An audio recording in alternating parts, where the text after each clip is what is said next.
So, hello everyone, good afternoon. Welcome to the webinar A Sustainable Plate, What to Eat for a Healthier Planet, organized by the Embrace the Earth. My name is Katia Perez and I will be moderating the session today. My colleague Tünde Kékedi will be giving this webinar, and at the end we can ask her any questions you may have.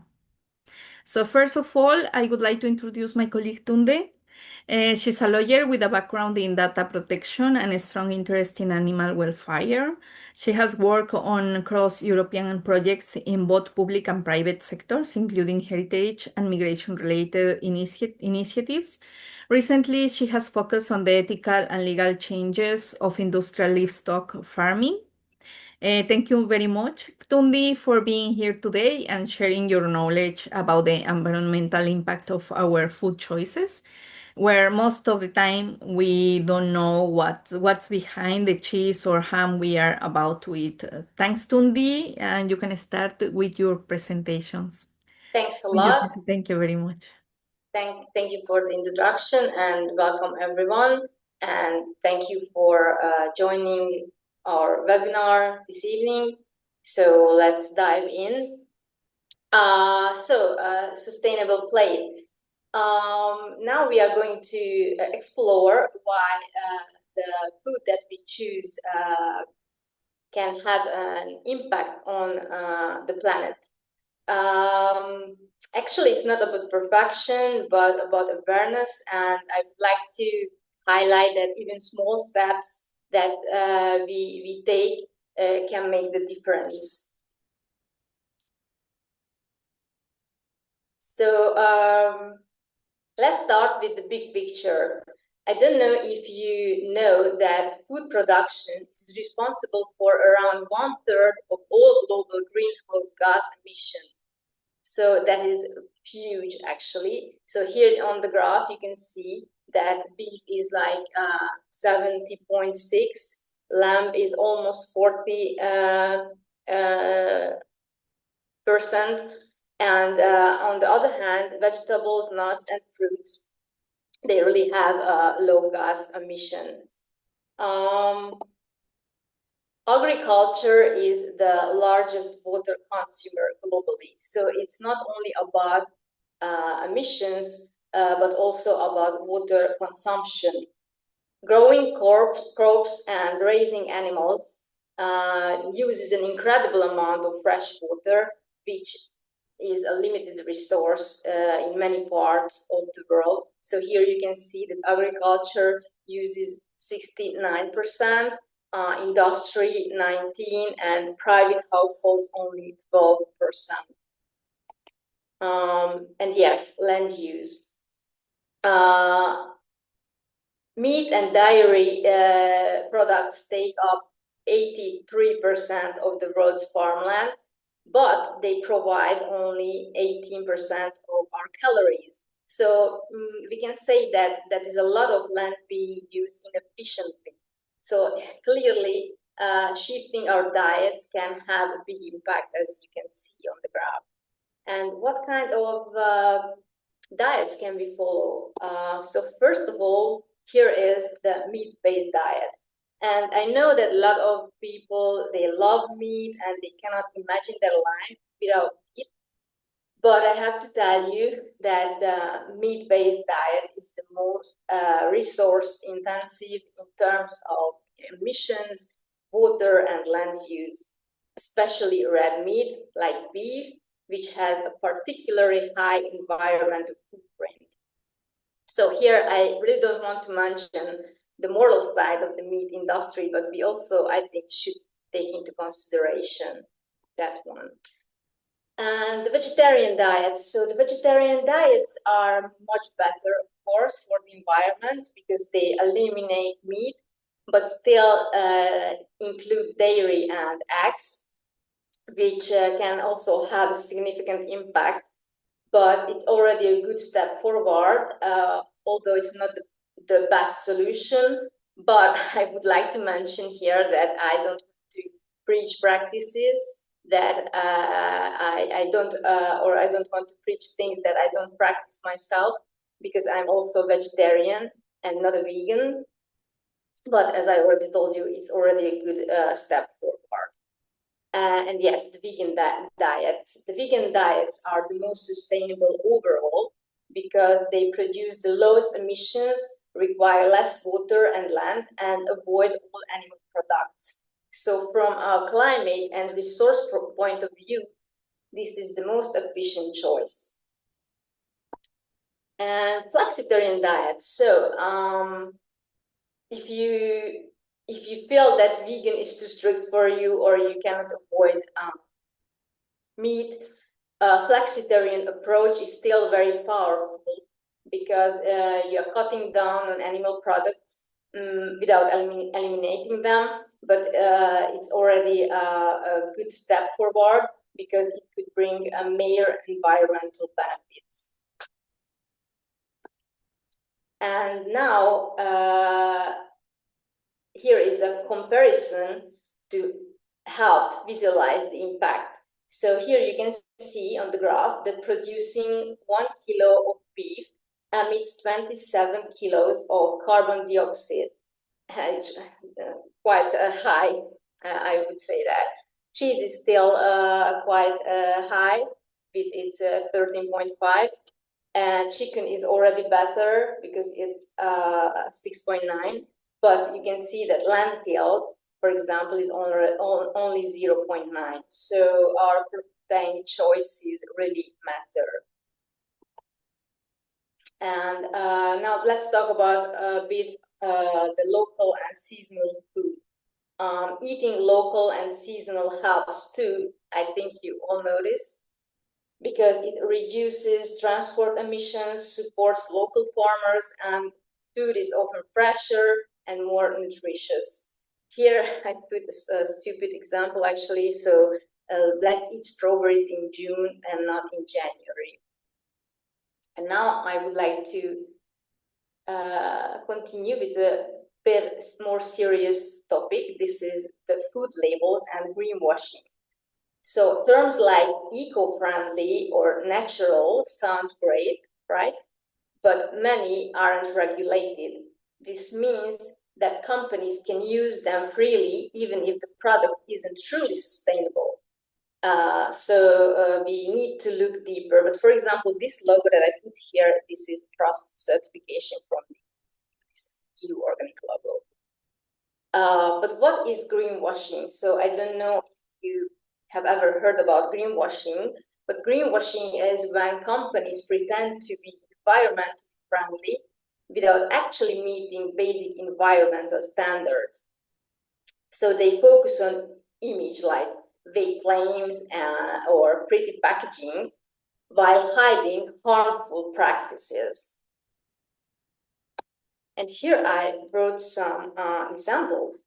For example, H&M using misleading claims about sustainable clothing, Ryanair exaggerating its low emissions, Unilever being unclear about its practices, and even IKEA was linked to illegal logging. So these are well-known brands, which is why consumer awareness is the key. And can we trust the eco labels then? So yes, there are good labels and not really reliable labels. We always have to, we always have to look for certified labels. I put it here some examples like the EU organic that I already showed you before, the fair trade and the MSC, which is the sustainable seafood. But be always cautious of self-created labels like, I don't know, claims that our own green standard or vague like natural, eco, planet safe claims. So my tip is that you always have to check if the label is verified by an independent third party with strict criteria. And why greenwashing matters actually.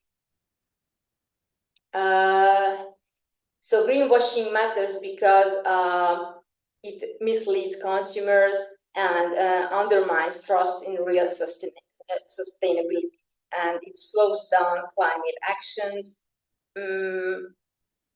So we have to state that really sustainability is verified and not only just claimed. And let's move on with another topic, which is the food waste. I don't know if you are aware or not, but 1/3 of all food produced is wasted. So it means actually a lot of money and resources and energy is wasted. But we can avoid this with making our meals at home, planning our meals, storing our food correctly, and using leftovers.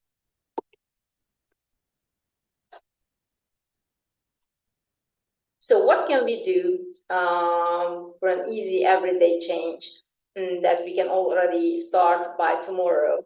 So I can recommend for you the meatless Mondays or meatless January, to buy seasonal fruits and veggies, cook more at home, reduce packaging and buy in bulk, try simple vegetarian foods like veggie chili or lentil stew. And again, you don't have to go on vegan overnight, but start with 1 or 2 small steps, like I already said, a meat-free day once a week, or buying seasonal produce, or cooking instead of ordering. So these choices are more powerful than we think. And here I would like to give you some inspiration about some famous vegetarians from the history and from today, from ancient philosophers to modern icons. Many have chosen plant-based diets. There are much more than here in the examples. You can check them on the internet. So Pythagoras, the Greek philosopher, believed in compassion for all living beings, or Leonardo da Vinci, that I don't have to introduce to you, a Renaissance genius. He loved animals and avoided meat.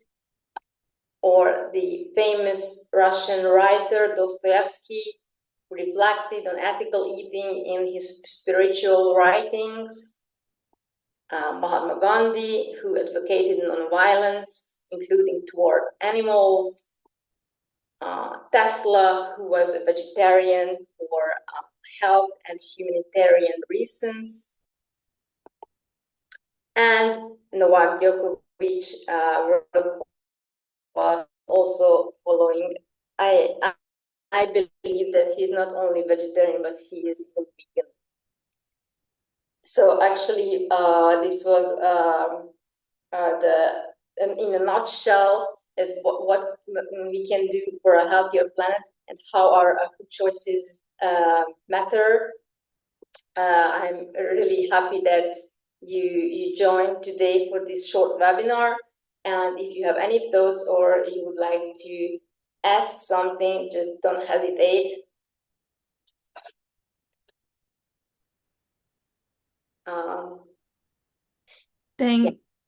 Thank you so much, Tundi. Thank you. It was a very insightful presentation, as all the others that you have present here at Embrace the Earth. One of the highlights, I think, that was the reflection on global meat consumption, which remains as a major driver of deforestation and greenhouse gas emission and biodiversity loss. And also, I find very interesting the topic of certain sustainable levels, because, for example, I can remember the case of the MSC, that is Marine Stewards Council, I think.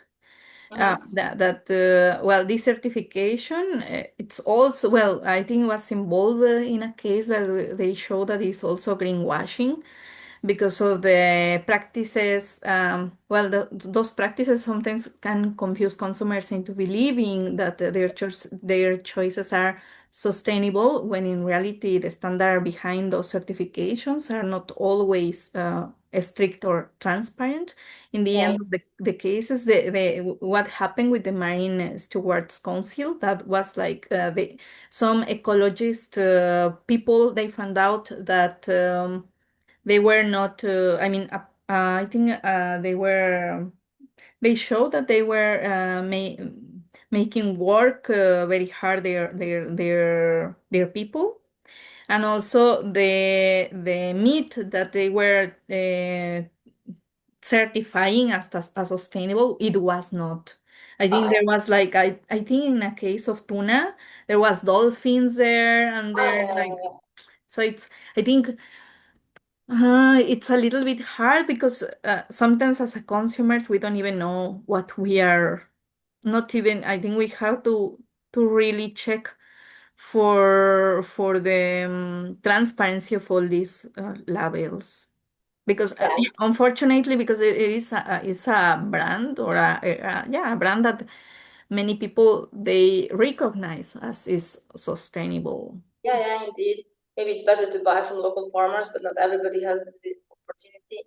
If you are living in a big city, or I don't know, and it's a bit difficult to buy from local farmers, or have your own garden, and yeah, but it's not an option for many people. Yeah, so we have some participants here.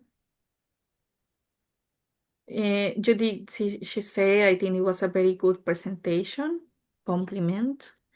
And well, if I would like to know if anyone has any question or comment for Tundi. Otherwise, I would like to ask you just a couple of questions that I have here for you. We can wait if the participants say they have some question or a comment for Tundi. Well, I have a couple of questions, Tundi, that I would like to ask you. What criteria should we consider as a consumers to identify whether a certification such as the MSC is truly trustworthy or falls into greenwashing? I think you comment something about this, but I would like Yeah, to and know. actually, you can also search internet whether it is certified or not, or there is a third party who certified the label. You know, because if a company just states that they are friendly, but not a third party who certified that, then I think this is a bit misleading and greenwashing. Although I have to mention that maybe the company is not lying and they are really eco-friendly, but how would you know if there is not third party verification? So yeah, this is that we have already mentioned before, that it's a bit tricky, that consumers, they cannot know whether the label is true or not, but there are some really trustful labels. Like I'm going to search for here in the presentation. So like here, like for example, the fair trade or you organic, these are always trusted labels. So Yeah, if you have doubts, then maybe it's better to go for the famous and trustful labels. yeah. And well, I have another one. Like we as a consumers, what we can demand to the companies to get better transparency and consistency from their practices. So we can get more like, for example, there are many brands that they say sustainable, but Mhm. I think in the end is they are the same part of this greenwashing. Yeah, I think you as a consumer alone, you cannot do too much. You can choose what kind of brand are you going to buy, and you can boycott the brands that you think that they are greenwashing. But I think here you need lobbies, you know, or yeah, strong lobbies to force the companies to follow more transparent practice. But alone, one consumer can decide what he's going to buy or not, but cannot do too much, you know, towards these big companies, because there is a lot of money also behind the scenes. So yeah, NGOs or bigger groups can do some lobby activity, I guess. Yeah. Yeah, this is my answer. Yeah. Thank you so much. Well, I would like to ask if somebody else have any other question. Well, it seems nobody have any questions. So thank you so much, Tundi. Thanks Thank to you. everyone who joined us today. You have a good night, everyone, and see you next time. Thank you for having me, and thank you for joining us today. Thank you. Thank Thank you so you. much, Tundi. Thank you. Okay, Bye see bye. you next time. Thank you.